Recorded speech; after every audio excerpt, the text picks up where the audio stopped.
மைக்கேலன் என்ன சொல்ல வர்றாருன்னா, தோனி பிரதமர் மூல ஒரு பாதுகாப்பு இருக்குது அவருக்கு. அவருக்கு அந்த அளவுக்கு உயரத்தில் இருக்கார்.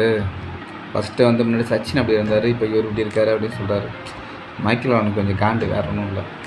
ஏன்னா இருந்தாலும் இவ்வளோ 40 வயசுக்கு மேலே ஆகுது, இன்னும் அதே லெவலில் இருக்காருன்னு சொல்லிட்டு ஒரு சின்ன ஒரு காண்டில் இருக்கேன். ஆனால் பரவாயில்ல. முன்னாடிலாம் இந்தியாவை பொறுத்தப்போ குழந்தை எடுப்பார். என்ன சொல்கிறது, ஜெயிச்சா கூட அவங்க இவங்க ஃப்ராட் பண்ணி ஜெயிச்சிட்டாங்க, இல்லை சீட்டிங் பண்ணி ஜெயிச்சிட்டாங்க, ஐசிசி கையில் வச்சு ஜெயிச்சிட்டாங்க, அப்படி இப்படி தான் சொல்லிட்டு வச்சுருவார். ஆனால் இப்போ என்னமோ சொல்லுவார், கொஞ்சம் நாளாக அப்படியே அமைதியாக இருக்குது. இவருக்கும் வாஷிங் ஜாஃபருக்கும் ஒரு இது நடக்கும் பார்த்துருக்கீங்களா? அந்த என்ன சொல்கிறது,